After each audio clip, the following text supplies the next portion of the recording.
반갑습니다. 330 인터뷰 시간이 돌아왔습니다. 저는 구만수입니다.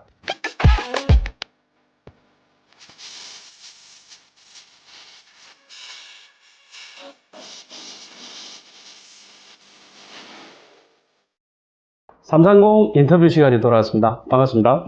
반갑습니다.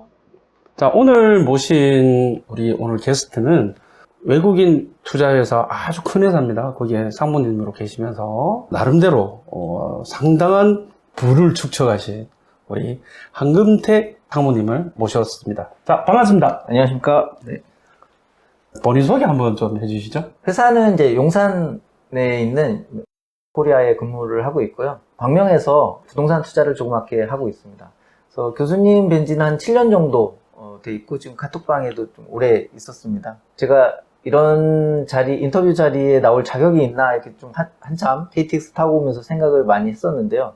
저는 이제 보편적인, 일반적인 직장인으로서의 시각을 가지고 다른 사람보다는 조금 더, 매수, 매도를 좀 많이 했던 것 같아요. 그래서 거기서 발생되는 어떤 실패담, 그런 것들이 이제 보시는 분들한테, 나는 저러지 말아야겠다 라는 그 인사이트를 얻어가라는 그런 말씀이신 것 같아서 인터뷰에 응하게 됐습니다. 예, 감사합니다.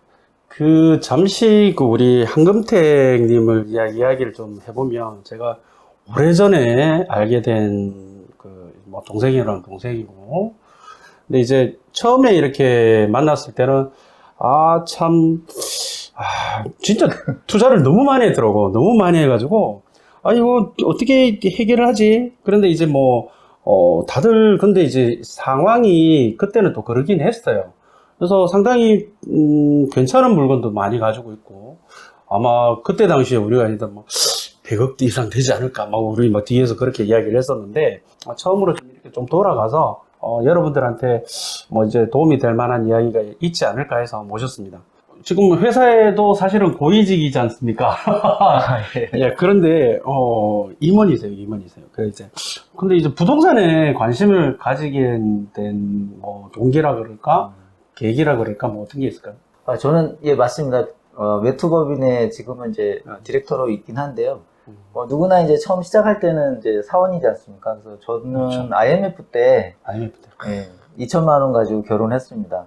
근데 그때는 다 가난했으니까요. 다 그러려니 했었는데, 처음 신접살림은 이제 강동구 성내동에 조그만 이제 1층짜리 전세를 이제 아내와 들어갔었는데, 처음에는 이제 매우 좋았습니다.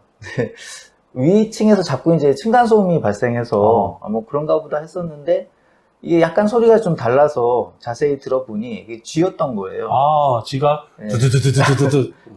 그래서 이거 시골도 아닌데 서울에서 이럴 수가 있나 하면서도 이제 주인 아저씨한테 얘기를 했죠. 그랬더니 이게 이제 기간이 있으니까 네가 나가고 싶으면 끼워놓고 나가라 이렇게 말씀하셔가지고 세입자를 맞춰놓고 나가라. 예, 옛날에도 그러던데.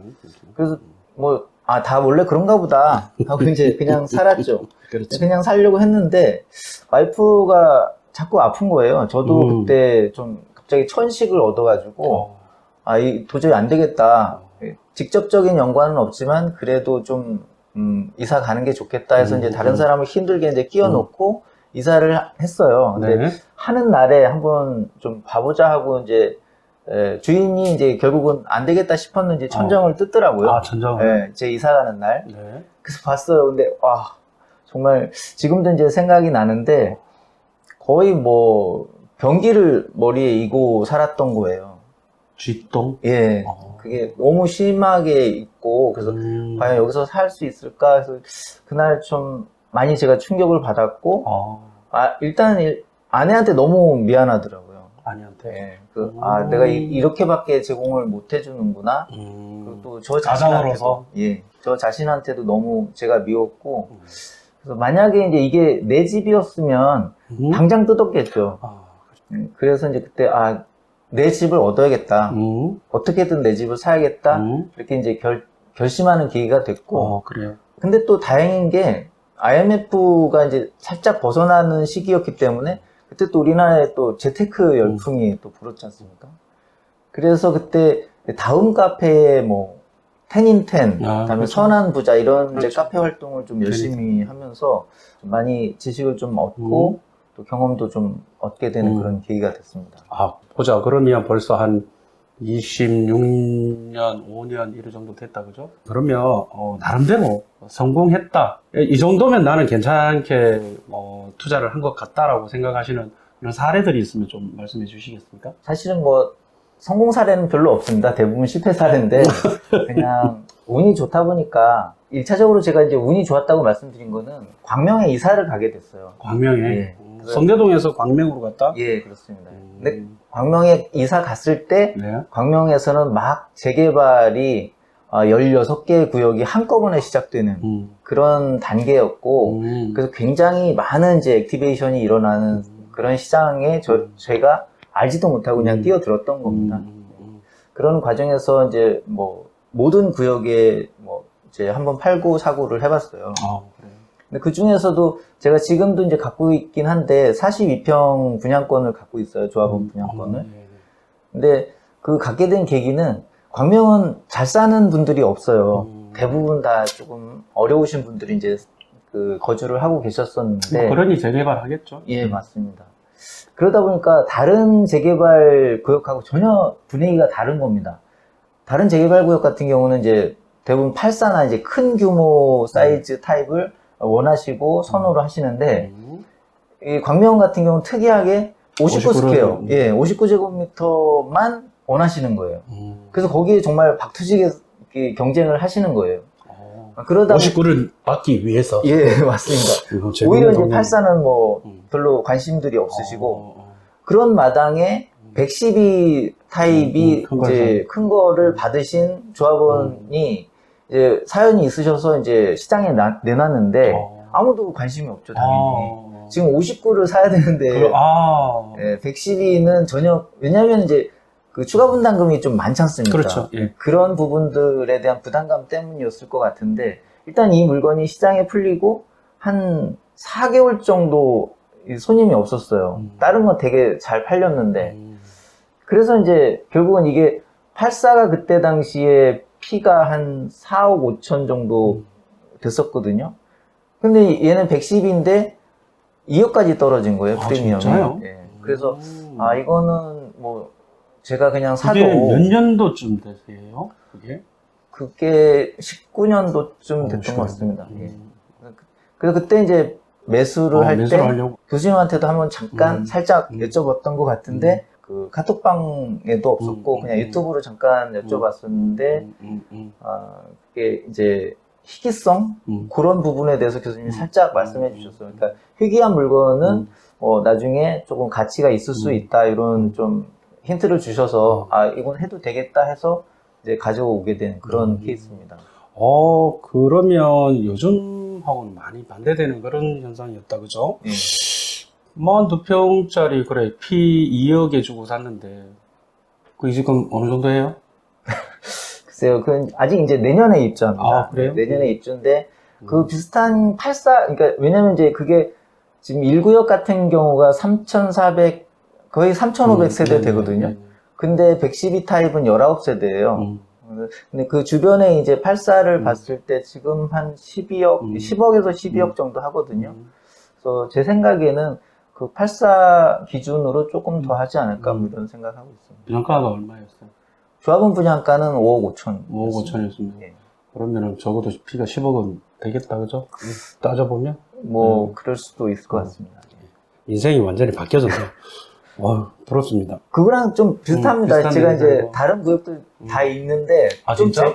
재밌는 게, 이거는 이제 교수님 뵙고, 사실 교수님으로부터 이제 입지나 이런 시장론을 조금 제가 받아들이면서, 만약에 이제 그걸 안 받아들였으면 그 물건을 사지 않았을 거예요. 근데 이제 사게 된 물건이 하나 있는데, 재밌는 게 5구역이 있거든요. 광명은 이제 1구역, 2구역, 3구역 빼고 4구역, 5구역 이런데, 5구역은 완전히 고바위예요. 고바위에다가 돌산이거든요. 그렇기 때문에 거기는 실제 이제 거주했을 때는 굉장히 좀 어려우신 분들이 살았어요.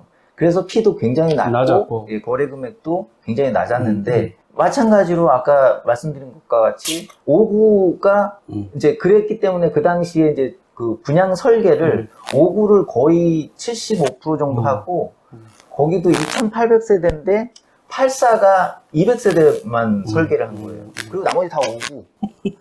이렇게 하다 보니까 이제 어쨌든 근데 그래도 조합원들이 다 좋아했어요. 그렇게 분양이 끝나고 이제 거기는 이제 그 조합장 리스크가 있어가지고 조합장이 할머니예요. 그래서 조금 이렇게 말들이 많아서 지지부진하다가 신임 조합장이 4년 만에 다시 이제 바뀐 거예요. 그 신임 조합장이 제일 먼저 얘기한 게 우린 8사가 없다. 그게 이제 시대가 바뀌면서 다른 구역들 이렇게 보면서 아 8사가 더 빨리 인크리지 되는구나라는 걸 알게 된 거예요. 5구역 사람들이. 그래서 이제 왜 우리는 8사가 이게 적냐 해서 결국은 이제 조합장이 바뀐 케이스거든요. 그래서 조합장이 바뀐 신임 조합장이 이제 다시 추가 이제 변경 조합원 분양 신청을 받은 거예요. 그럴 때 제가 이렇게 봤는데 5구가 시장에 있었어요. 근데 5구가 이게 간평이 높으니까 다시 분양 신청을 재분양 신청을 하면 8사 받을 수 있겠더라고요. 네, 그래서 이제 5구피를 주고 사서 제가 8사로 재분양 신청하면서 바뀌어준. 예, 그렇게 된 케이스입니다. 그렇죠. 재개발 재건축하면서 이렇게 그런 여러 가지 기술들이 있는데 그 중에 이제 하나가 이제 재분양 신청을 할 것 같으면 그런 물건들 중에서 감정평가 금액이 높은 것들 추려서 피는 작은 거에 기준하는 프리미엄인데 나중에 이제 재분양 신청하게 돼서 높은 거를 받을 수 있는 또 그걸 사용을 하셨네요. 공부가 많이 되셨다, 그죠? 그러니까 운이 좋았고, 근데 지금 이제 조금 부연해서 말씀드리면 그 돌산 때문에 사람들이 굉장히 조금 이거는 안 될 거다 이렇게 생각을 하고 좀 두려워했었는데 우리나라 시공 기술이 너무 좋아서 지금 평탄화 다 됐습니다. 싹 다 까버린 그런 상황이 돼버렸죠. 제가 알기로는 우리 금태님이 이것뿐만 아니라 여러 가지가 있어요. 성공 사례인데 그러면 지금 지내고 보니까 어떤 투자를 하기 위해서 성공적인 투자를 하기 위해서 본인이 뭐 어떤 감수했던 리스크 어떤 노력을 해야 된다던가 이런 부분들이 분명히 있을 것 같은데요. 네, 어떤 게 있을까요? 사실 제가 이제 광명에 오래 살다 보니까 그 광명을 잘한다고 잘못 생각하는 거예요. 예를 들면 제가 제일 존경하는 이제 공인중개사분이 있는데 왜 존경하냐면 그 공인중개사분은 그 누구 집 부엌에 숟가락까지 다 알고 있다라는 자긍심이 있으신 거예요. 그러니까 적어도 이제 광명에서 뭔가 부동산을 하거나 광명 사람이라고 하면 광명 투자자라고 하면 그 구체성을 잘 알아야 된다고 생각을 하는 경우가 있는데요. 그게 오히려 독이 될 수가 있다는 겁니다. 예를 들면? 예를 들면 제가 이제 5구역을 이제 갖고 있는데 4구역하고 5구역하고는 광명 4구에서 거의 거리상으로 똑같아요. 그런데 원주민들은 저를 비롯 포함해서 원주민들은 광명 5구역하고 4구역 실제 그 프리미엄 차이도 1억 이상 납니다. 근데 입지적으로는 거의 똑같아요. 거의 똑같아요. 예. 그런데도 실제 거래하는 것도 싸게 거래되고 그런 이유가 뭐냐면 5구역은 예전에 돌산이었어요. 그렇죠. 완벽한 돌산이고 그리고 거기는 더 힘드신 분들이 살았거든요. 그리고 거기는 불나면 해결이 안 되죠. 소방차도 못 소방차가 들어가고 못 들어갔습니다. 그것을 너무 잘 알고 있는 원주민들이기 때문에 거기를 무시하는 거예요. 거기가 무슨 4구역이랑 어떻게 어깨를 나란히 하냐 이렇게 생각을 다 부시고 다시 새로 지으면은 똑같거든요. 똑같은데 멀쩡한데 예전에 가지고 있던 기억으로만 저거 안 돼. 네, 맞습니다. 뒤바뀌어진 걸 한 번도 본 적이 없으니까. 그래서 원주민들은 이런 입지라든지 이 지도를 보는 게 아니고 자신의 경험의 시각을 의지하기 때문에 정확하게 어떤 그 입지에 대한 평가가 외국에서 결정을 하지 않나. 그래서 저도 사실은 그런 부류였는데 이제 교수님께서 이제 입지를 계속 그렇죠. 강조를 하시고 해서 단지보다는 주변의 입지를 더 챙겨보는 상황이죠. 맞습니다. 그러고 나서 제가 그래서 5구역을 사게 됐어요. 저거 돌산 별거 아니다. 입지로 보면 똑같다. 똑같다. 이런 결정을 내리게 된 똑같으니까. 맞습니다. 대단하신데요. 좀 전에 말씀해 주신 것처럼 사실은 지금 성공 사례를 말씀 주신 거 보면 총 25년의 투자 기간 동안 성공의 기간은 사실 10년 안쪽이단 말이죠. 그렇죠. 그죠? 네, 10년 안쪽이단 말이죠. 그러면 25년 동안 이렇게 해오면서 굉장히 이렇게 실패했던 사례도 많이 있을 것 같다는 생각이 좀 들어요. 네. 그러면 실패했던 사례가 어떤 게 있을까요? 실패는 대부분 실패를 했는데 그 중에서도 조금 이제 공유했으면 좋겠다는 실패 사례가 네네. 있는데 직장인이면 월급을 받잖아요. 그러면 한 뭐 1,000만 원, 2,000만 원 금방 쌓여요. 근데 그 지산의 로직은 딱 그렇습니다. 너 1,000만 원 저축해봐야 그거 이자 1년에 해봐야 몇만 원 안 그렇죠. 나오잖아. 대신에 뭐 1,000만 원 넣고 한 10만 원, 20만 원짜리 투자할 수 있어. 이게 그 로직이거든요. 구천에 있는 삼보 테크노라고 이제 막 이제 신축한 그 지식산업단지에 2억짜리 이제 사무실에 나온 거예요. 근데 2억짜리인데 1,000만 원만 넣으면 돼요. 계약금 1,000만 원 넣고 나머지 다 대출이고. 네, 나머지 1억 9천이 대출이고 거기 이자 나온 거가 뭐 80만 원 정도 이자 나오니까 130에서 150짜리 임차를 했을 경우 뭐 80만 원 빼고 다 이제 내 돈이다 이렇게 그 로직이었거든요. 매우 한 개가 괜찮습니다. 아니고 뭐 여러 개 했어요, 그러면? 그 2개 했는데 또 네. 2개. 소박하네? 이거 많이 참았습니다. 2개 했는데 결국 5년 정도 정말 고생 끌고 가다가 잘 빠져나온 케이스이긴 한데 근데 일단 공실이 나면 이제 임차인은 그 임대인한테 상당히 좀 가불이 바뀌는 상황입니다. 그렇죠. 왜냐면 아무래도. 그분들도 이제 눈치를 채고 지금 쫄리고 있구나. 그렇죠. 그렇기 때문에 그 제대로 된 보증금을 받기가 굉장히 어렵습니다. 그렇죠. 그때는 이제 뭐 들어오는 임차인분한테는 제가 무릎 꿇고 뭐 모든 컨디션을 다 이렇게 그 허용하겠습니다. 이렇게 해야 되는 상황이라서 이제 임차인이 이제 나가신다고 하는 순간에 저는 이제 뭐 모든 부동산에 다 전화를 돌리고 이제 교차로나 이런데 다 돈 내고 이제 광고를 하고요. 공실이 나면은 저는 이제 프랜카드도 많이 붙였던 게 조금 유효했던 것 같아요. 그게 사실은 이제 합법적이진 않아요. 원래는 구청에 신고해가지고 허가 받아서 그렇죠. 허가된 데만 해야 되는데 그거를 좀 몰라서 그냥 이제 가로수나 사람들 많이 모이는 곳에 조그만 이제 프랜카드 5만 원짜리를 한 10장 정도 이렇게 그 만들어서 붙이고 다녔습니다. 직접 그 다 붙이러 10장을 다녔어요? 왜냐면 프랜카드는 5만 원인데 만약에 이제 그 용역시키면 그게 더 비쌉니다. 더 비싸겠죠. 그럼 직접 하셨어요? 예, 직접 했습니다. 왜냐면 또 이제 해놓으면 또 아이들이나 아니면은 이제 사람들이 자꾸 찢어요. 그럼 또 그거 다시 이제 교체해서 하고 또 신고 들어오면 그 부분은 제가 철거해가지고 없애고 뭐 이렇게 해서 억지로 끌고 오셨는데 해서라도 공실이 이제 차면 너무 감사한 일이죠. 그 보유하는 동안에 플러스 마이너스 해보면 엄청 마이너스죠. 마음고생한 것도 있고 뭐 1억 9천에 대한 이자 당연히 이자가 높아졌고 또 그때 분양 설계자가 이거 한 적어도 130만 원에는 임차가 나갈 거다, 임대료를 받을 수 있을 거다 했지만 최종적으로는 80만 원 받았어요. 그러니까 이자는 얼마 나갔어요? 이자는 70만 원, 80만 원 정도 나갔던 것 70만 같습니다. 원, 80만 원 받아서 80만 원 받아서 7, 80만 원 내고 그리고 공실 나면은 마이너스고 관리비 또 제가 다 물었어야 관리비 되고 그때 당시에는 되게 힘들었겠다라는 생각이 좀 드네요. 늘 뭐 이제 잠이 잘 안 왔고요. 그때부터 잠이 잘 안 와가지고 공부를 했어요. 이거 공부를 하면은 좀 잠이 오겠구나 해서 뭐 부동산 공부도 좀 그 덕분에 그래요? 공인중개사 자격증을 따지 않았나. 만약에 아직 정리가 안 되고 계속 보유를 했었더라면 지금 어떤 상황이었을까요? 그 전에 이제 이자율이 굉장히 높았었잖아요. 그래서 그 이자를 갚느라고 제가 다른 여력이 있다 손 쳐도 그 심리적으로 다른 공격적인 투자를 하지 못했을 것 같습니다. 아까 전에 성공 사례에서 예. 아파트 2개가 상당히 성공한 사례가 있었는데 네네. 만약에 이게 아직도 이걸 계속 보유하고 있었다면 그 투자가 가능했을까요?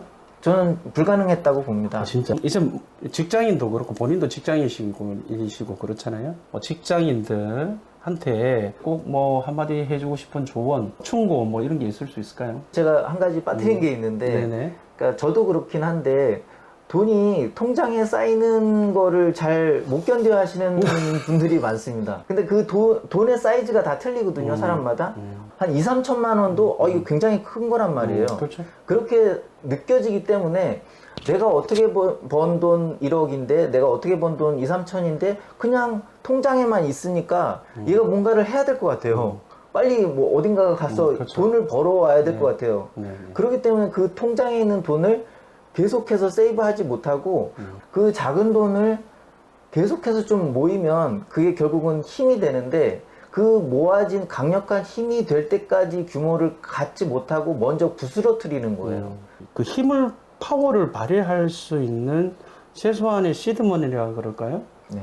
이게 뭐 어느 정도라고 생각하세요? 제가 생각하기에는 지방 같은 경우는 한 2억 정도, 서울은 4억 이상 이 정도라고 생각합니다. 자, 그러면 마지막으로 부인께서 저기 광명에서 저기 부동산 사무소를 하고 있는 거로 알아요. 소개 좀 해주시고요. 위치도 말씀 좀 해주시고. 광명 아크폴의 자이위브 2단지 상가동에 있는 우리 부동산을 운영하고 있고요. 네. 와이프가 운영하고 있습니다. 그래서 이때까지 본인이 겪은 이야기에 반의 반도 안 하는 것 같은데, 되게 조심스러운데, 나중에 좀 자유롭고 하면 조금 더 디테일하고 재밌는 이야기로 한 번 더 모셔가지고 이야기 해보는 걸로 그렇게 하도록 하겠습니다. 자, 오늘 참석해 주셔서 대단히 네, 감사드립니다. 맞습니다. 네, 고맙습니다. 반갑습니다. 고맙습니다. 이렇게 보시니까 놀랍죠? 자, 반갑습니다. 맞습니다. 다시. 반갑습니다. 고만수입니다. 어떻게 해야 되나? 그냥 어떻게 해야 되나? 예, 반갑습니다. 아니야. 자, 반갑습니다. 안녕하십니까? 자, 반갑습니다. 안녕하십니까? 아까 전에 반갑습니다 인사까지 했죠? 오프닝에서. 저는 오케이. 잠깐, 여기 있어야 돼. 다시 나와냐. 이렇게 하면 좀 버벅버벅 하고 있다, 우리 둘 다. 좀 자연스럽게. 예, 자연스럽게. 좀 자연스럽게. 알겠습니다. 좀 자연스럽게. 자, 반갑습니다. 330 인터뷰 시간입니다. 저는 구만수입니다. 자, 오늘 모신 분은, 광명에 계시고요. 우리 대단하신 분인데요. 컴퓨터에 대해서 도사이십니다. 아시는 분은 아시겠지만. 자, 우리 한금택님을 모셨습니다. 자, 반갑습니다. 반갑습니다. 우리 이제 이 영상을 보시는 분들은, 됐고, 모르겠고, 그러면, 본인이 이제 이때까지 그러면, 나름대로 성공했다. 이 정도면 내가 투자를 5년, 6년 해왔는데, 이 정도면 나는 괜찮게 투자를 한 것 같다라고 생각하시는 그런 사례들이 있으면 좀 말씀해 주시겠습니까? 네. 사실은 성공 사례는 별로 없습니다. 대부분 실패 사례인데, 그냥 운이 좋다 보니까, 조금 좋았던 물건들을 좀 말씀을 드리면, 1차적으로 제가 이제 운이 좋았다고 말씀드린 거는 광명에 이사를 가게 됐어요. 광명에? 예. 성대동에서 광명으로 갔다? 예, 그렇습니다. 근데 광명에 이사 갔을 때, 네. 광명에서는 막 재개발이 16개의 구역이 한꺼번에 시작되는 그런 단계였고, 그래서 굉장히 많은 이제 액티베이션이 일어나는 그런 시장에 제가 알지도 못하고 그냥 뛰어들었던 겁니다. 그런 과정에서 이제 모든 구역에 이제 한번 팔고 사고를 해봤어요. 그래요. 근데 그 중에서도 제가 지금도 이제 갖고 있긴 한데 42평 분양권을 갖고 있어요. 조합원 분양권을. 네.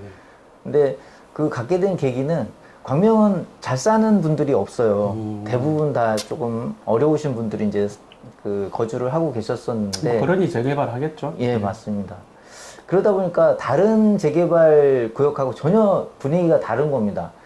다른 재개발 구역 같은 경우는 이제 대부분 84나 이제 큰 규모 사이즈 타입을 원하시고 선호를 하시는데, 이 광명 같은 경우는 특이하게 59스퀘어, 59제곱미터만 원하시는 거예요. 그래서 거기에 정말 박터지게 이렇게 경쟁을 하시는 거예요. 그러다 59를 받기 위해서. 예, 맞습니다. 오히려 이제 84는 별로 관심들이 없으시고, 그런 마당에 112 타입이 이제 큰 거를 받으신 조합원이 이제 사연이 있으셔서 이제 시장에 내놨는데 아무도 관심이 없죠, 당연히. 지금 59를 사야 되는데, 112는 전혀, 왜냐면 이제 그 추가 분담금이 좀 많지 않습니까? 그렇죠. 예. 그런 부분들에 대한 부담감 때문이었을 것 같은데, 일단 이 물건이 시장에 풀리고 한 4개월 정도 손님이 없었어요. 다른 건 되게 잘 팔렸는데. 그래서 이제 결국은 이게 84가 그때 당시에 피가 한 4억 5천 정도 됐었거든요. 근데 얘는 110인데 2억까지 떨어진 거예요, 프리미엄이. 진짜요? 예. 그래서 이거는 뭐 제가 그냥 사도 그게 몇 년도쯤 되세요? 그게 19년도쯤 됐던 것 같습니다. 예. 그래서 그때 이제 그 제가 매도를 하려고 그때 교수님한테도 한번 잠깐 살짝 여쭤봤던 것 같은데 매도? 매수? 매수를 할 때 매수를 하려고? 예. 할 때 이제 교수님 그때는 이제 뭐 그 카톡방에도 없었고 그냥 유튜브로 잠깐 여쭤봤었는데 그게 이제 희귀성 그런 부분에 대해서 교수님이 살짝 말씀해 주셨어요. 그러니까 희귀한 물건은 뭐 나중에 조금 가치가 있을 수 있다 이런 좀 힌트를 주셔서 이건 해도 되겠다 해서 이제 가져오게 된 그런 케이스입니다. 그러면 요즘하고는 많이 반대되는 그런 현상이었다, 그죠? 예. 42평짜리, 그래, 피 2억에 주고 샀는데, 그게 지금 어느 정도 해요?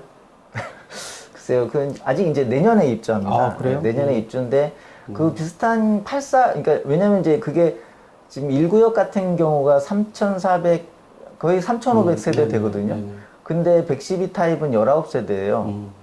근데 그 주변에 이제 84를 봤을 때 지금 한 12억, 10억에서 12억 정도 하거든요. 그래서 제 생각에는 그 84 기준으로 조금 더 하지 않을까 뭐 이런 생각하고 있습니다. 분양가가 얼마였어요? 조합원 분양가는 5억 5천. 5억 5천이었으면 예. 그러면은 적어도 피가 10억은 되겠다, 그죠? 따져보면 뭐 그럴 수도 있을 것 같습니다. 인생이 완전히 바뀌어졌네요. 부럽습니다. 아니 운이 좋았습니까? 이게 이제 보면 그 대부분 이제 이제 투자에 성공하신 분들은 나의 실력보다는 이제 운이 좋아서 대세상승장이었고 운이 좋아서 지나고 보니까 내 실력이 아니었다, 다 운이었다라는 맞습니다. 이런 말씀들을 많이 하세요. 그리고 똑같이 우리 금택 님도 그렇게 말씀해 주시네요. 자, 그러면 뭐 성공한 게 그거 하나예요? 아니면 또 이 자리에 나왔으면 뭐 적어도 뭐 그거랑 좀 비슷합니다. 비슷한 제가 이제 데이터이고. 다른 구역들 다 있는데 좀 진짜? 재밌는 게 이거는 이제 교수님 뵙고 사실 교수님으로부터 이제 입지나 이런 시장론을 조금 제가 받아들이면서 만약에 이제 그걸 안 받아들였으면 그 물건을 사지 않았을 거예요. 근데 이제 사게 된 물건이 하나 있는데 재밌는 게 5구역이 있거든요. 광명은 이제 1구역, 2구역, 3구역 빼고 4구역, 5구역 이런데 5구역은 완전히 고바위예요. 고바위에다가 돌산이거든요. 그렇기 때문에 거기는 실제 이제 거주했을 때는 굉장히 좀 어려우신 분들이 살았어요. 그래서 피도 굉장히 낮고 예, 거래 금액도 굉장히 낮았는데 마찬가지로 아까 말씀드린 것과 같이 5구가 이제 그랬기 때문에 그 당시에 이제 그 분양 설계를 5구를 거의 75% 정도 하고 거기도 2,800세대인데 84가 200세대만 설계를 한 거예요. 그리고 나머지 다 5구. 이렇게 하다 보니까 이제 어쨌든 근데 그래도 조합원들이 다 좋아했어요. 그렇게 분양이 끝나고 이제 거기는 이제 그 조합장 리스크가 있어가지고 조합장이 할머니예요. 그래서 조금 이렇게 말들이 많아서 지지부진하다가 신임 조합장이 4년 만에 다시 이제 바뀐 거예요. 그 신임 조합장이 제일 먼저 얘기한 게 우리는 84가 없다. 그게 이제 시대가 바뀌면서 다른 구역들 이렇게 보면서 84가 더 빨리 인크리지 되는구나라는 걸 알게 된 거예요. 5구역 사람들이. 그래서 이제 왜 우리는 84가 이게 적냐 해서 결국은 이제 조합장이 바뀐 케이스거든요. 그래서 조합장이 바뀐 신임 조합장이 이제 다시 추가 이제 변경 그 조합원 분양 신청을 받은 거예요. 그럴 때 제가 이렇게 봤는데 5구가 시장이 있었어요. 근데 5구가 이게 간평이 높으니까 다시 재분양 신청을 하면 84 받을 수 있겠더라고요. 있겠다. 네, 그래서 이제 59P를 주고 사서 제가 84로 변경을 재분양 신청하면서 바뀌어준. 그렇게 된 케이스입니다. 그렇죠. 재개발 재건축하면서 이렇게 그런 여러 가지 기술들이 있는데 그 중에 이제 하나가 이제 재분양 신청을 할 것 같으면 그런 물건들 중에서 감정평가 금액이 높은 것들 추려서 P는 작은 거에 기준하는 프리미엄인데 나중에 이제 재분양 신청하게 돼서 높은 거를 받을 수 있는 또 그걸 사용을 하셨네요. 공부가 많이 되셨다, 그죠? 아, 그렇죠. 운이 좋았고. 근데 지금 이제 조금 부연해서 말씀드리면 그 돌산 때문에 사람들이 굉장히 조금 이거는 안 될 거다. 이렇게 생각을 하고 좀 두려워했었는데 우리나라 시공 기술이 너무 좋아서 지금 평탄화 다 됐습니다. 싹 다 까버린 그런 상황이 되어버렸죠. 자, 뭐 대충 어느 정도 마무리가 된 것 같습니다만은 우리가 안지도 꽤 오랜 시간이 됐었고요. 꽤 많은 시간은 공부를 했잖아요. 네. 근데 뭐 오늘 제가 아침에 방송에서도 이야기 말씀드렸지만 이 뭐 공부를 많이 해봐야 사실 뭐 공부를 하면 할수록 사실은 힘들고 모르겠다 이런 얘기를 내가 오늘 아침에 방송에서 이야기를 했습니다. 그래도 벌써 저하고 만난 지 공부한 지 꽤 됐는데요. 그때와 처음에 시작했을 때와 지금의 어떤 이 과정을 겪어오면서 오늘 이 자리까지 오시게 됐는데 그동안 이제 뭐 배웠다면 배운 것이고 아니면 뭐 이 부분을 진작에 좀 알았더라면 지금보다 더 나은 어떤 자산을 가지고 있었을 것이다 라고 생각하는 부분이 있다라면 어떤 게 있을까요? 예, 뭐 오늘 아침에도 이제 교수님 말씀하신 거 잘 들었는데 저는 약간은 좀 거기서 좀 더 추가하고 싶은 게 있습니다. 그래서 실제 투자는 맞습니다. 교수님 말씀하신 대로 뭐 공부가 다는 아닌 것 같습니다. 왜냐하면 투자는 상당히 두려움을 관리하는 어떻게 보면 그런 업이라고 생각을 합니다. 그래서 내 전 재산 또는 내가 정말 소중하게 생각하는 것들을 먼저 마진물을 넣고 그 다음에 이제 수익을 창출하는 것이기 때문에 어떤 투자도 두려움이 없는 투자는 없습니다. 근데 그 두려움을 그러면 어떻게 할 것이냐? 그 어떤 분들은 그 두려움을 없애기 위해서 책을 보고 공부를 한다는 것이 대부분 이제 보편적인데 저는 그거는 아니라고 생각을 합니다. 그래서 아마 교수님도 그런 말씀 하신 것 같은데 두려움의 영역은 공부의 영역으로 해결할 수가 없어요. 경험으로서만 극복할 수가 있기 때문에 책이 필요 없다라고 말씀을 하시는 부분이 있긴 합니다. 그런데 저는 거기서 조금 더 확장해서 저는 생각을 하는 것이 두려움을 이길 수 있는 것은 경험이고 그 경험을 하기 위해서는 확신이 있어야 되거든요. 다 이거는 들어가면 너 안 돼라고 하는 것조차도 확신이 있어야 들어갈 수가 있는 건데 그럼 그 확신은 어디서 만들어지느냐면 결국은 이제 저희는 이제 뭐 부동산 투자를 하기 때문에 그럼 부동산 투자에 관한 메커니즘을 명확하게 신뢰하고 알 수 있을 만큼 베이스를 깔아줘야 확신이 서고 그 확신을 가지고 있었을 때 두려움을 극복할 수 있는 거거든요. 그래서 말씀드린 어떤 그 확신을 위한 베이스먼트는 인플레이션 또는 이제 정책, 시장 이런 부분에 대해서 어느 정도는 그 메커니즘을 알고 있어야 지금은 침체기지만 결국은 이 침체기는 인플레이션의 영향으로 그냥 둥둥 뜰 수밖에 없다는 그 메커니즘을 이해하면 견딜 수 있습니다. 두려움도 극복할 수 있거든요. 존버가 가능하죠. 맞습니다. 근데 그게 없는 상황에서의 막연한 책을 읽는 것은 또 조금 다른 문제라고 생각을 하고요. 그런 입장에서 저는 그 투자를 뭐 오래 하진 못했습니다. 근데 그 전에 교수님 배우기 이전의 투자는 사실 투자라기보다는 그냥 어떻게 보면 이제 투기를 한 거죠. 그냥 싼 거, 무조건 싼 거를 이제 샀기 때문에 떨어질 때 가장 많이 떨어지고 가장 많이 두렵기 때문에 떨어질 때 제일 먼저 버린 거예요. 사실은 사야 되는데 제일 먼저 버린 거예요. 왜냐면 제일 싼 걸 갖고 있었기 때문에.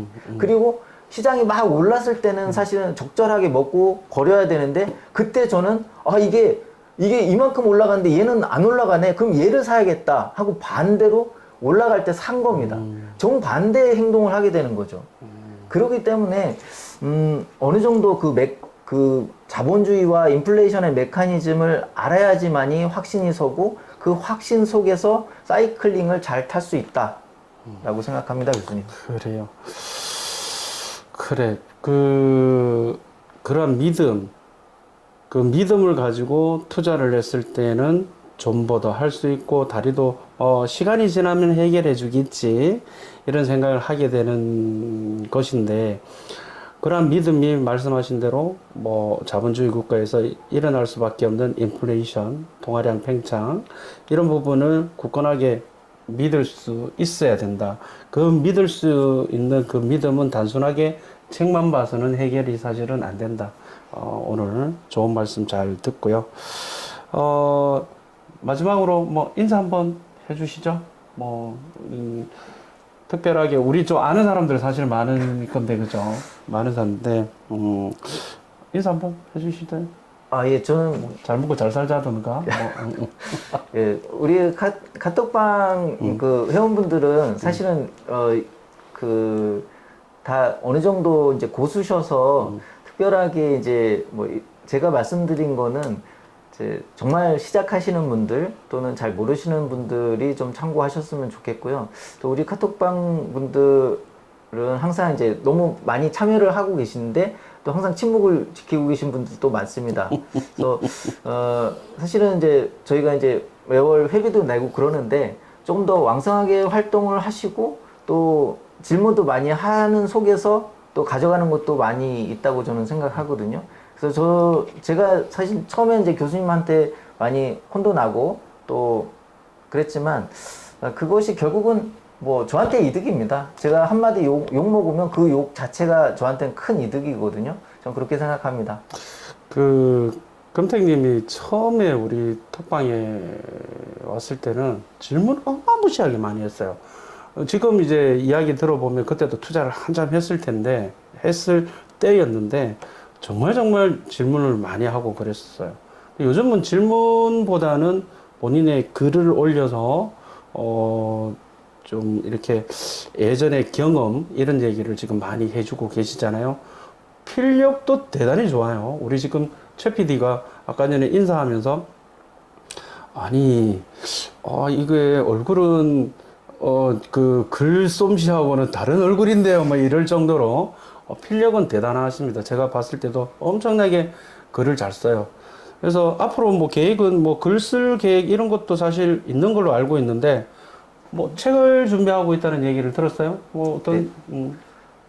사실은 이제 지난달에 동훈이가 아들내미가 예, 군대 갔습니다. 그래서 군대 가서 이제 열심히 나라를 지키고 있는데 저는 2년이라는 기간 동안 아들을 위해서 뭘 할까. 그래서 걔가 이제 사회인이 되고 저와 이제 같은 동등 레벨의 경쟁자가 될 수도 있는 상황이고 또 이제 MZ들에게 뭔가 희망을 줄 수 있는 그런 이야기를 좀 들려드리고 싶다는 생각이 있어서 지금은 이제 그 공간에 대해서 실제 이제 투자라든지 이런 것을 접근할 정도의 실력이 아니기 때문에 일단은 MZ들이 지금 많이 그 M4라고 하지 않습니까? 그래요? 그 M4의 그 원인은 저는 회피라고 생각합니다. 회피. 그래서 MZ들이 사실은 다 포기하는 이유가 아파트가 너무 비싸서 예전 선배들은 기득권들은 사실은 한 10년 정도 열심히 일하면 아파트를 살 수 있었는데 지금은 우리 MZ들은 그렇게 못한다. 그렇기 때문에 난 아파트 투자 또는 아파트를 위해서 저축을 하지 않고 그것을 위해서 나를 위해서 쓰겠다. 욜로가 되겠다. 이렇게 이제 말씀하시고 M4를 하세요. 그런데 잘 깊이 있게 살펴보면 아파트는 꼭 필요합니다. 그리고 아파트라는 그 전초기지가 있어야지만이 그 나머지 것들이 다 해결이 됩니다. 그런데 를 만들어야. 예, 그렇습니다. 본진이 있어야 그 본진을 가지고 이렇게 확장하는 것이지 본진 없이 나머지 여행을 간다, 그다음에 자기 능력을 키운다. 이것은 조금 그 순서가 바뀌는 겁니다. 그래서 그런 부분에 대해서 조금 설득하는 책을 쓰고 있습니다. 그걸 살짝 달리 이야기하면 꼰대인데? 그렇게 이야기하면? 요즘 애들 싫어해요. 그렇게 이야기하면. 하지만 제 글을 봤어요. 제가 그 글을 봤는데 그 글이 참 보석 같은 글이에요. 제가 봤을 때는 충분히 이거는 젊은 친구들이 받아들이면 되게 좋겠다라는 생각을 볼 때마다 해요. 볼 때마다 해요.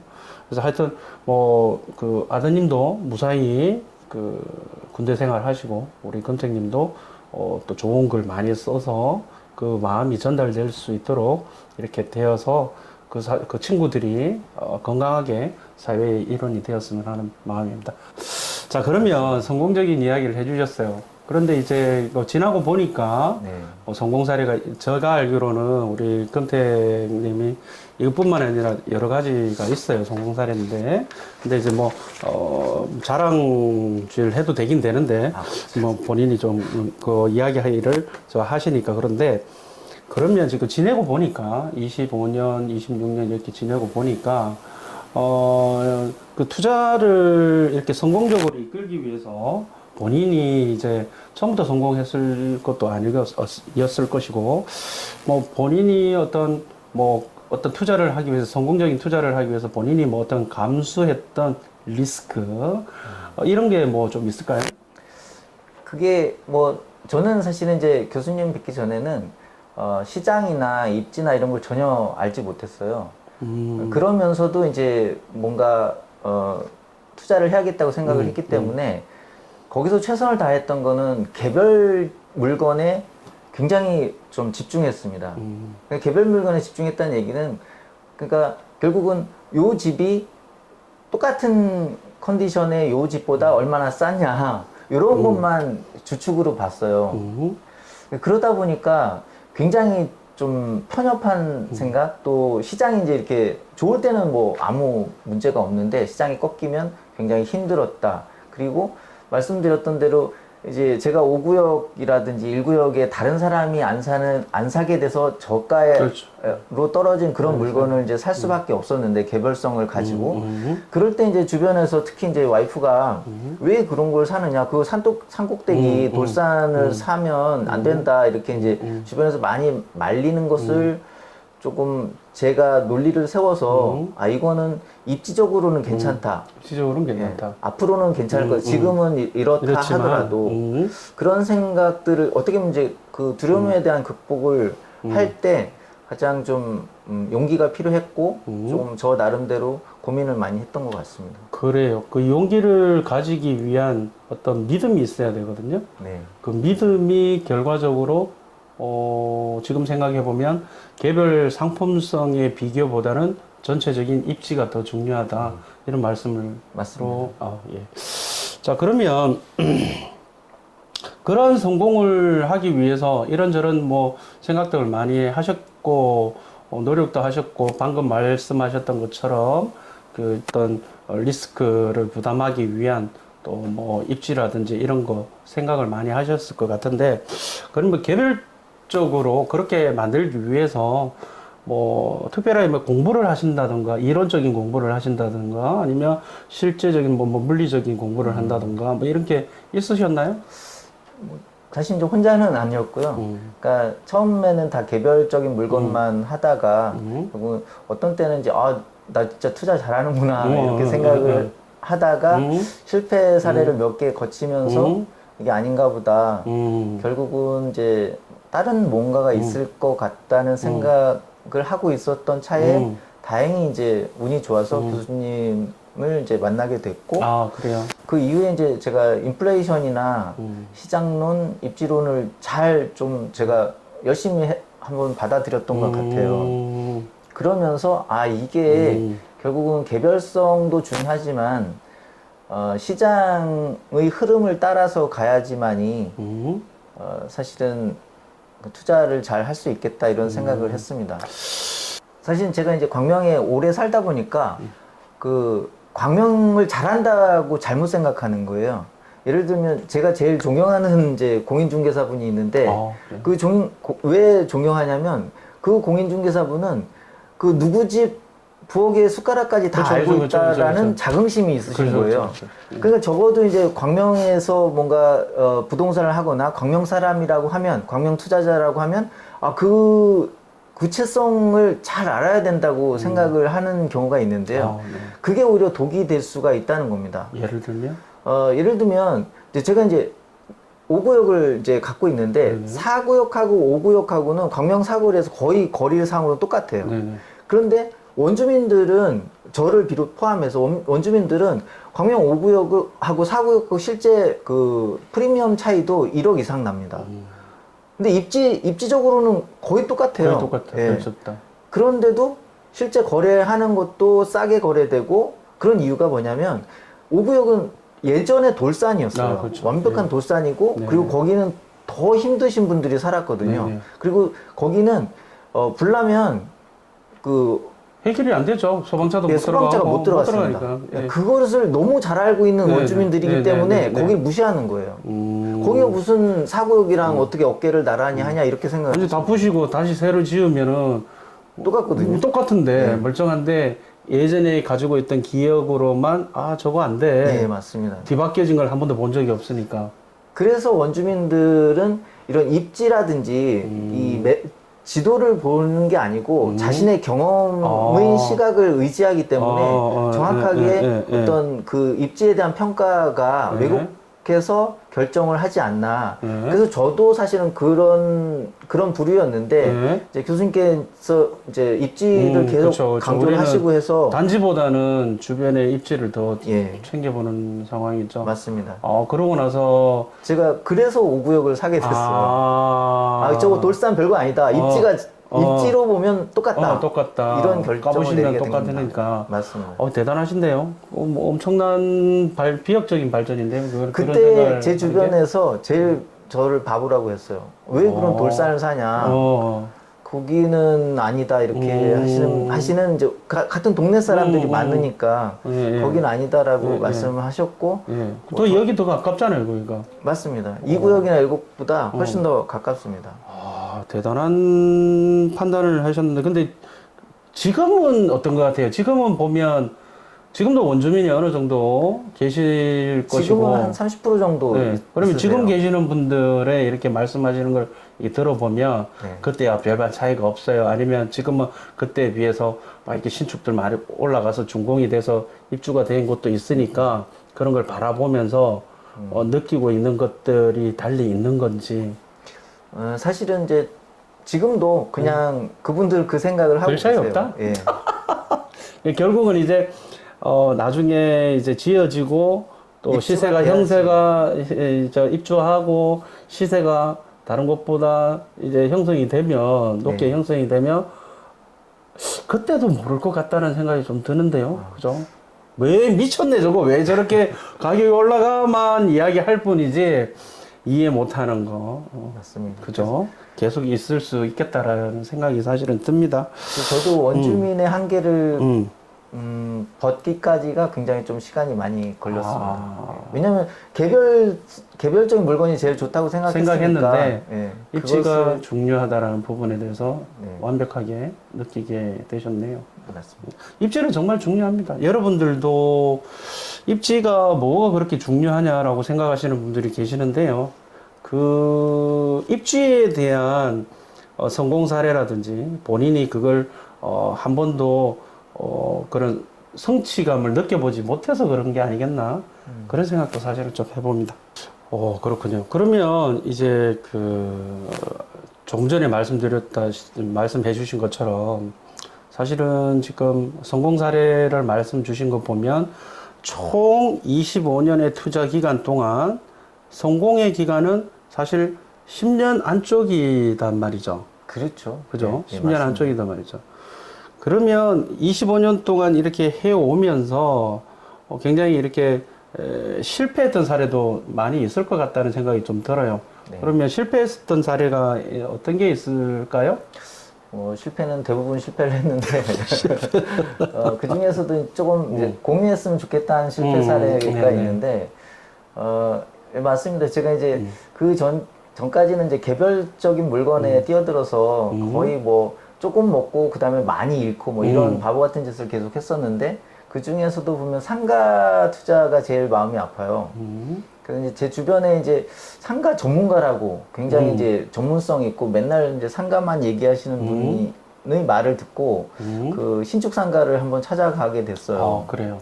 사람들이 막 굉장히 바글바글하고 뭐 굉장히 열정적이고 또 뭔가 있어 보이고 그러더라고요. 그래서 이제 앉았는데 어쨌든 이제 뭐 계약서를 주고 상가 그 분양 담당자가 이제 저하고 이제 상담을 했었는데 굉장히 이제 로직이 좋았어요.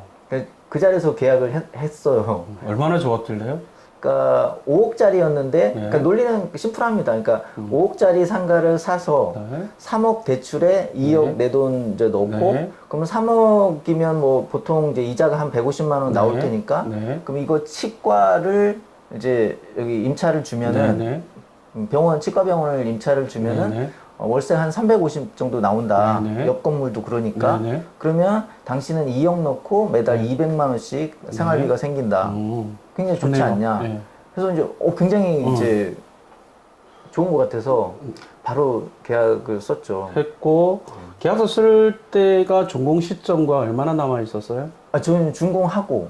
진짜? 예, 준공을 하고 그러면 공실 상태에서 예, 그렇습니다. 계약을 했는데 그러면 상식적으로 봤을 때 치과가 그러면 계약이 된다라는 거 확인을 해야 되지 않나요? 그거? 맞습니다. 네. 그게 정말 저는 천운이었다고 생각하는 게 제가 이제 그때 당시에 공인중개사를 좀 딴지 얼마 안 됐어요. 그래서 이제 어깨뽕이 빡 들어가지고. 그렇지. 그거 아무나 따는 거 아니거든. 그래서 뭐 민법 나오면 이렇게 한번 이렇게 읽는 척 하고 뭐 그랬었거든요. 그래서 계약서를 딱 갖다 주는데 이제 분양 계약서를 보는데 그냥 읽는 척 했어요. 그리고 좀 이제 아는 척을 했던 것 같아요. 그러면서 아니 그러면 당신이 치과 들어오면 이렇게 이 로직이 난 만족스러운데 근데 특약을 걸겠다.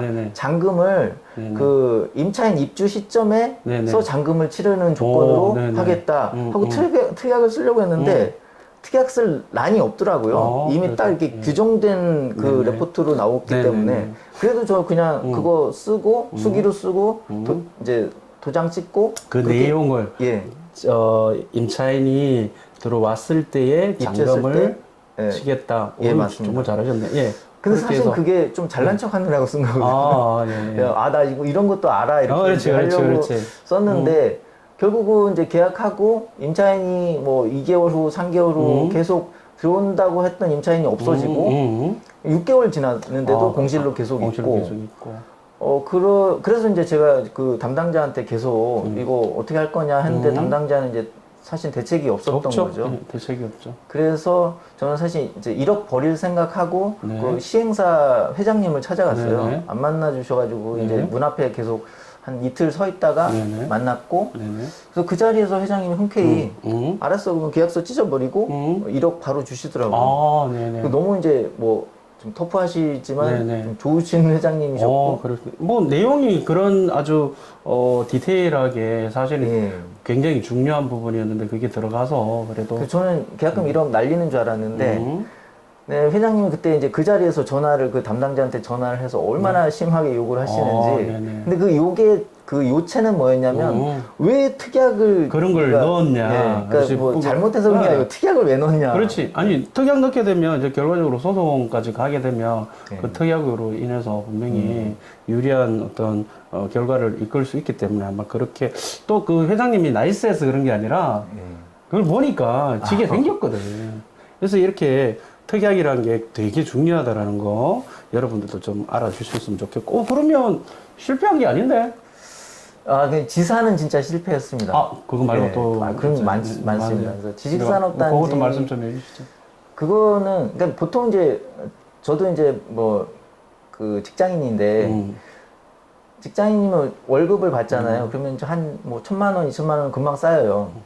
근데 그 지산의 로직은 딱 그렇습니다. 너 1,000만 원 저축해봐야 그거 이자 1년에 해봐야 몇만 원 안 나오잖아. 대신에 뭐 1,000만 원 넣고 한 10만 원, 20만 원짜리 투자할 수 있어. 이게 그 로직이거든요.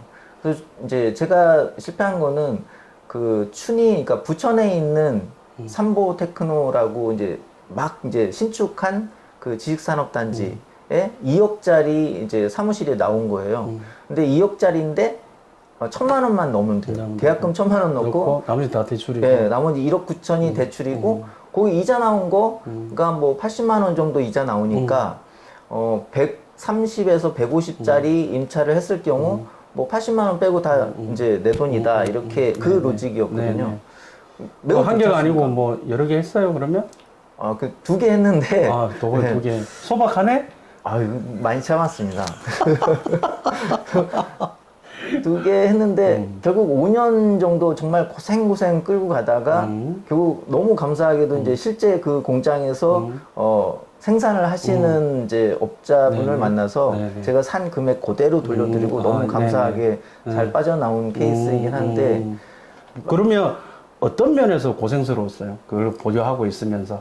중간에 임차인 빠지면 관리비 그대로 제가 내야 돼요. 그렇죠. 그러니까 이제 이자도 이자도 이자대로 나가고 나가고 관리비도 나가고. 관리비도 뭐 35만 원 엘리베이터 값 해가지고 그것도 굉장히 만만치 않은데 일단 그런 부담감 있잖아요. 그 공실인데 돈이 들어와야 되는데 돈이 안 들어오는데 심지어 돈을 더 넣어야 되는 그런 상황이. 근데 우리가 뭐 제가 항상 말씀드리지만 지식산업센터 뭐 이런 거 하지 말라고 아파트 외에는 절대 하지 말라고 맞습니다. 뭐 주구장창 제가 이야기해 왔는데 하지만 뭐 그걸 떠나서 지식산업센터도 결국은 어떤 식으로든지 간에 뭐 공장 예. 이렇게 이제 대규모 꿀뚝 공장이 아닌 우리가 말하는 공장에 같은 것들이 들어오는데 일반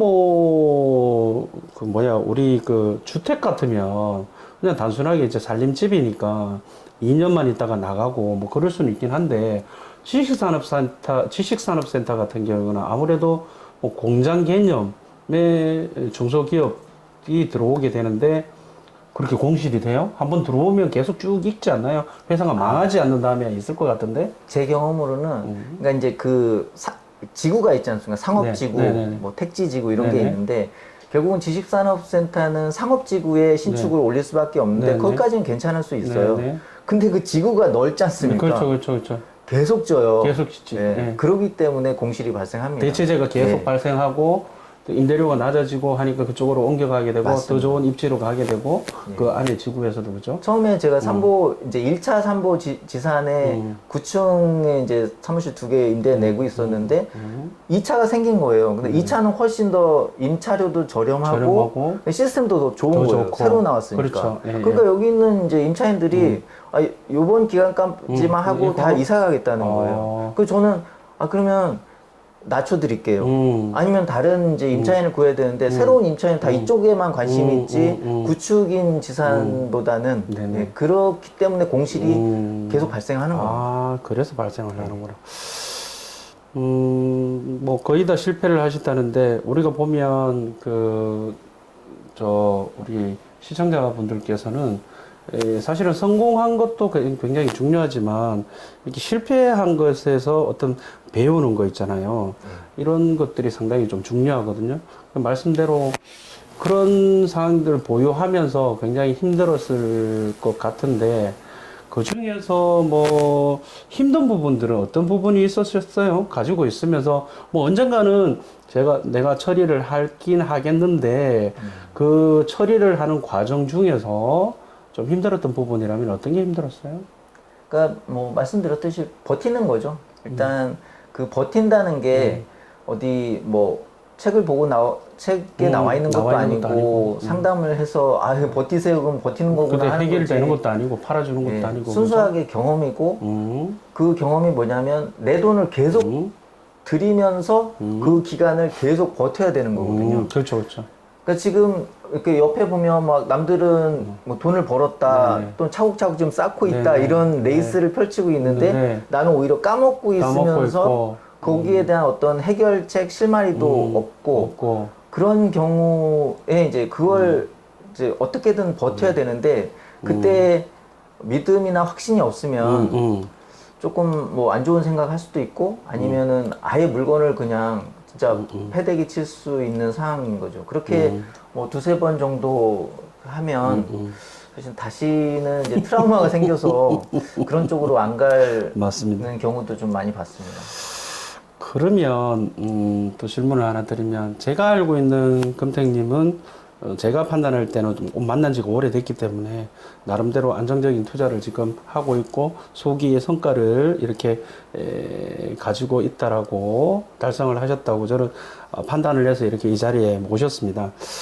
그렇다면 뭐 나름대로 성공했다고 보고 나름대로 성공하기 위해서는 투자자 입장에서 최소한 어떤 이것만큼은 좀 지켜야 되겠다라는 어떤 뭐 덕목이라 그럴까요? 기본적으로 탑재하고 있어야 될 마인드라 그럴까요? 뭐 어떤 게 있을까요? 그러면?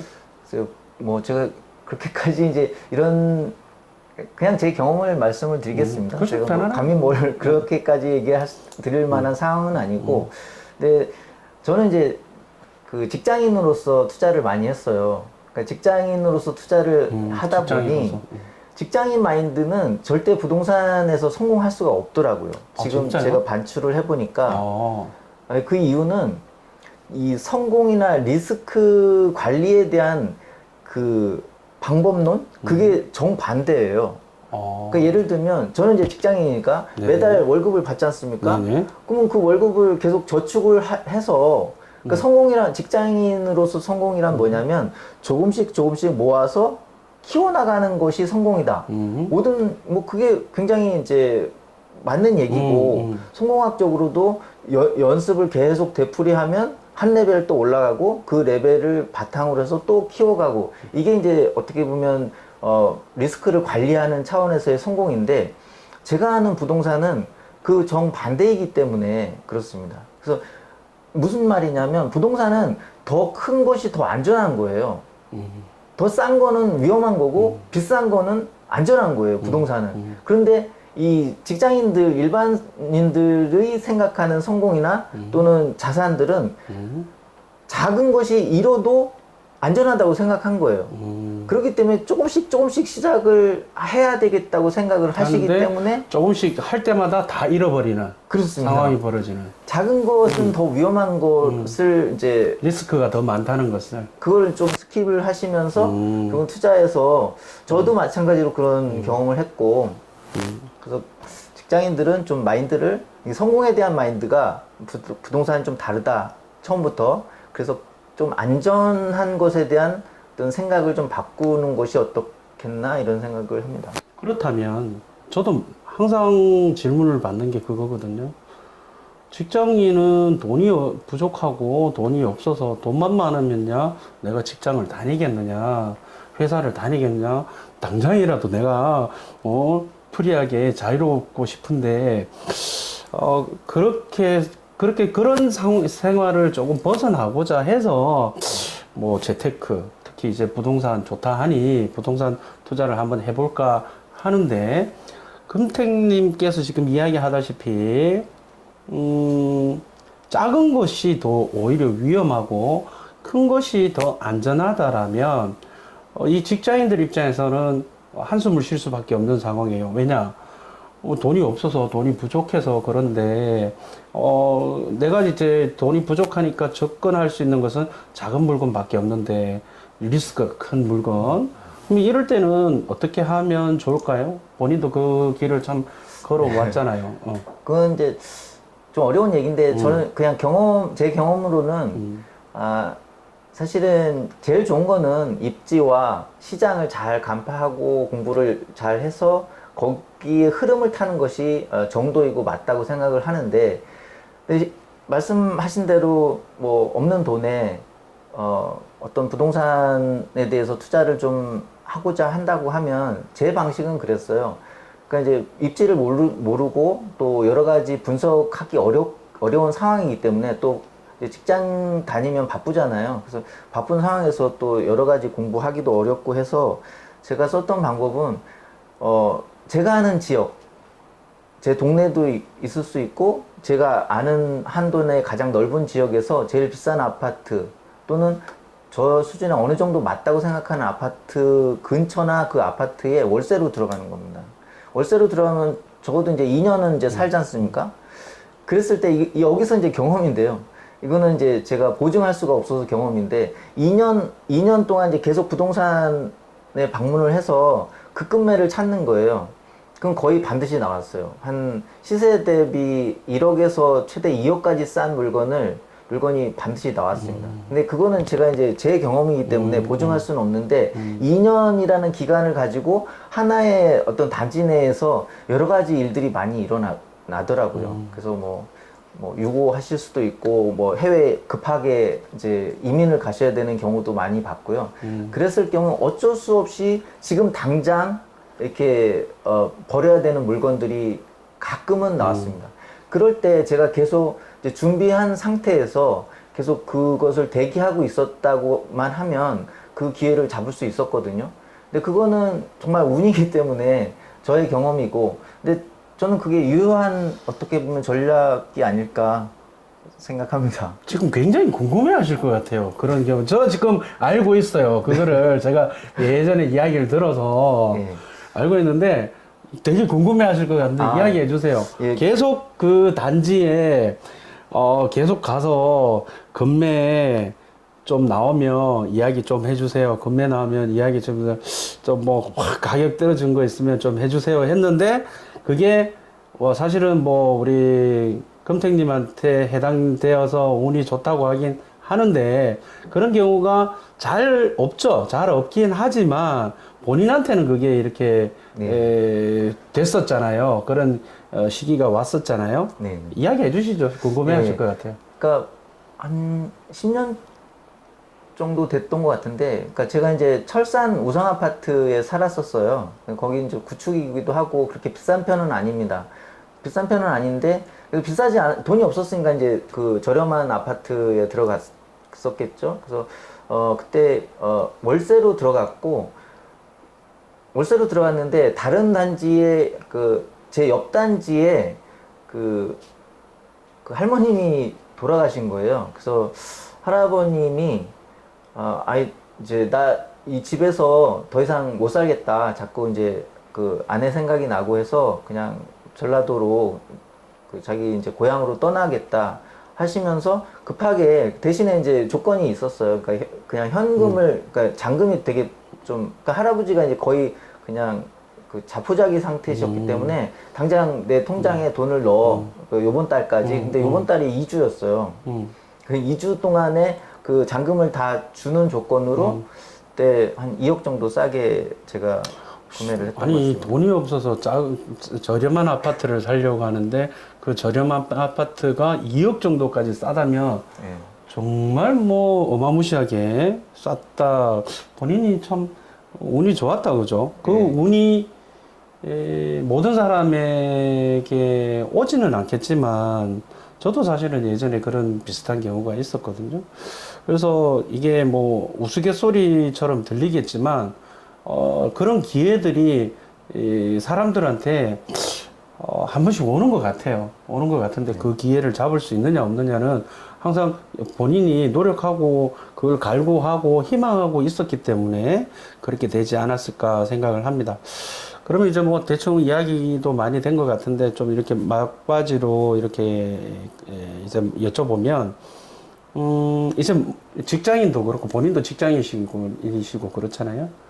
근데 이제 한 번도 부동산 투자를 해본 적도 없고 생각도 하지 않았단 말이죠. 근데 이제 어느 날 이제 뭐 결혼도 해야 되고 그죠. 뭐 또 결혼을 했는데 전월세 살다가 뭐 아기가 생긴다든지 뭐 이런저런 이유로 인해서 사람들이 부동산을 한번 사볼까, 아파트를 한번 사볼까 하게 생각을 하게 되거든요. 그러면 이제 모든 사람들이 이게 투자라는 개념보다는 일단 내 실거주를 먼저 확보를 하고 이제 투자를 생각하는 게 보통이지만 항상 사람 마음속에 깔린 거는 뭐 기왕이면 실거주도 하면서 나중에 가격도 오르면 더 좋지 않느냐라는 게 기본적으로 사람들은 다 깔려있는 마음입니다.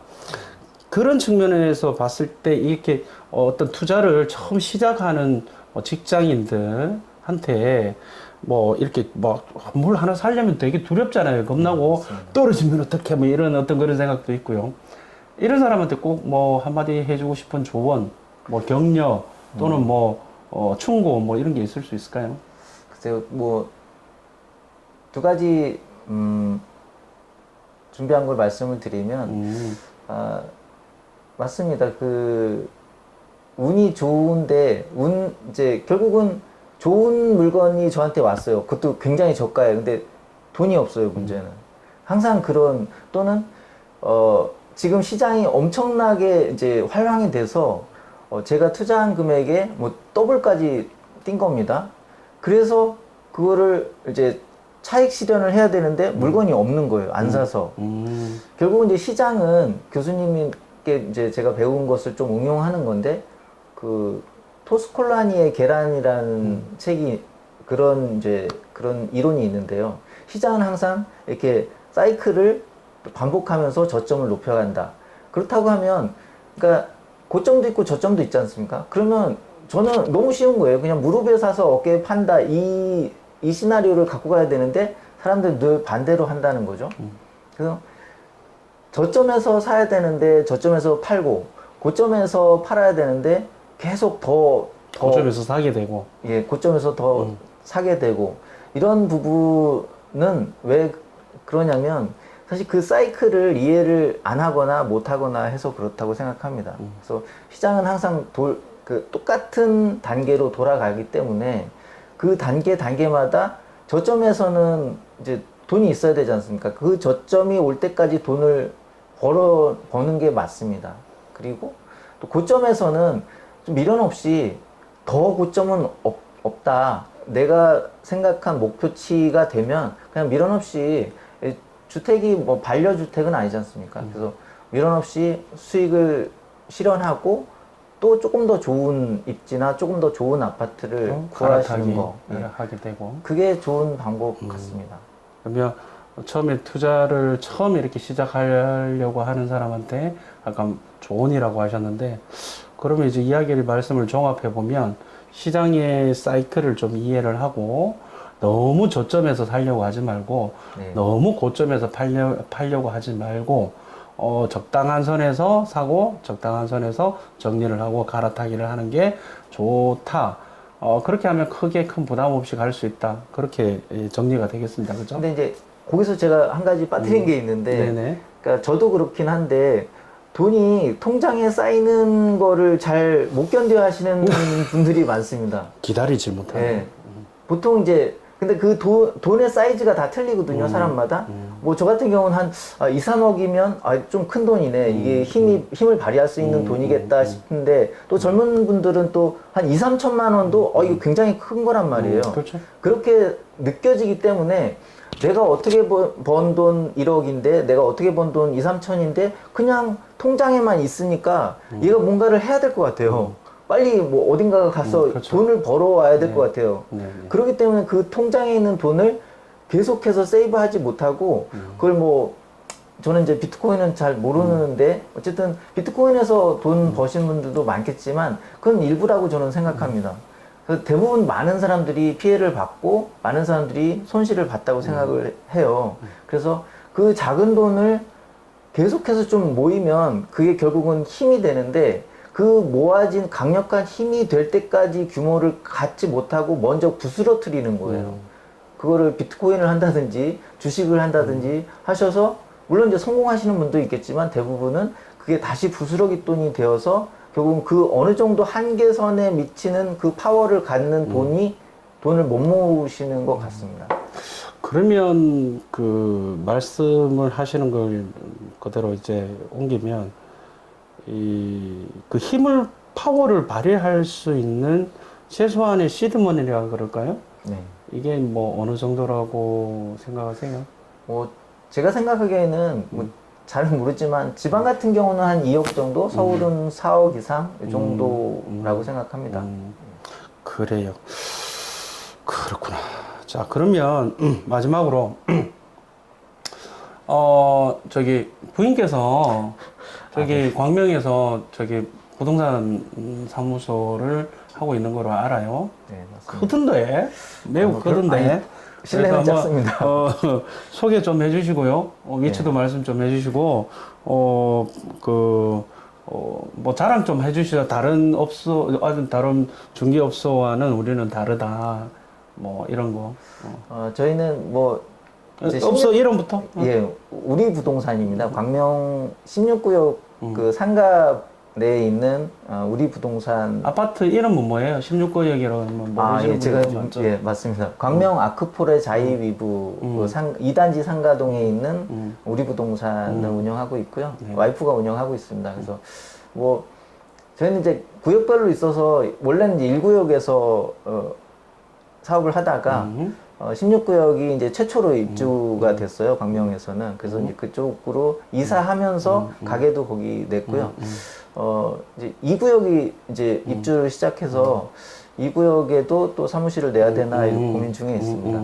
어쨌든 뭐 그러니까 이제 구역별로 지금 입주와 시공을 좀 그 광명은 동시에 하고 있어서 전반적인 어떤 정보나 흐름을 좀 아시고자 하시면 우리 부동산 전화하시면 친절하게 그 거래와 상관없이 예, 상담. 부인께서 오래 계셨어요? 그쪽에?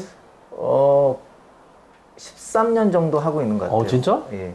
광명에서만? 예. 그러면 뭐 웬만한 건 그냥 뭐 다 알고 계신다고 봐도 재개발과 뭐 아파트를 전문으로 하는 거예요. 금택님도 그러면 가면 만날 수 있는 거예요? 예, 주말에나 주말에는? 한 오후 시간에는 주말에 제가 오후 있습니다. 시간에는 그 본인은 아까 전에 말씀드렸지만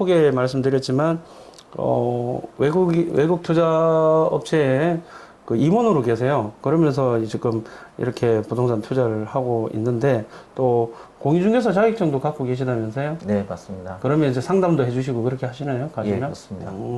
그러면 뭐 나중에 그 우리가 그 좀 뭡니까 그 상호하고 그 이제 사진 나와 있는 거 좀 올려드릴 테니까 혹시라도 필요하신 분은 우리 한금택 그 상무님입니다. 한금택 상무님한테 가셔가지고 이야기 한번 해주시고요. 밑에 그 링크에다가 정보를 올려드리겠습니다.